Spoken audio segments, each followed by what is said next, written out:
দর্শক বন্ধুরা, আপনাদের সবাইকে রাজকুমার কিচেনে স্বাগত জানাই। আজ আমি বানাবো শঙ্কর মাছের ঝাল। এই দেখুন, শঙ্কর মাছটা দেখতে ঠিক এরকম হয়। এতে তো আমার নুন মাখানো আছে। এবার আমি হলুদ মাখিয়ে দেবো।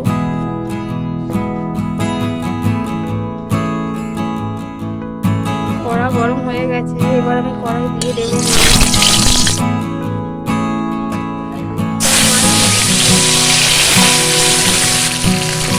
মাছটা। আমি ভালো করে ভেজে নেব। মাছটা ভালো ভালো হয়ে গেছে। আমি বন্ধুরা, এই মাছটা কিন্তু কাঁটা কিন্তু দিয়ে খাওয়া যায়, কিন্তু মাছটা খেতে খুবই সুন্দর। এবার মাছ তুলে নিয়েছি, দিয়ে দেবো পেঁয়াজ। ভালো করে ভেজে নেব। পেঁয়াজ ভাজা হয়ে গেছে, এবার দিয়ে দেবো টমেটো। টমেটো ভালো করে ভেজে নেব। টমেটোটা যাতে তাড়াতাড়ি গলে যায়, তার জন্য একটু দিয়ে দিলাম লবণ। এবার আমি দিয়ে দেবো আদা রসুন একসাথে বেটে রেখেছি। এবার আমি দিয়ে দেবো লঙ্কা ও হলুদ গুঁড়ো,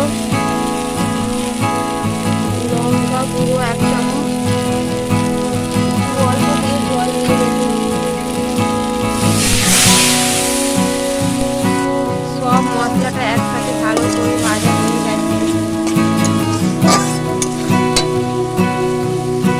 এবার আমি জল দিয়ে দেবো। মাছের ঝালটা ফুটতে শুরু করেছে, আমি এবার মাছগুলো তুলে দেবো। মাছের ঝালটা ঠিকঠাক হয়ে গেছে, ওপর থেকে ধনে পাতা ছড়িয়ে দেবো। মাছের ঝাল আমার হয়ে গেছে, নামিয়ে নেব। দেখুন বন্ধুরা, আমার মাছের ঝালটা হয়ে গেছে। শঙ্কর মাছটা কিন্তু দারুণ হয়েছে দেখতে ঝালটা।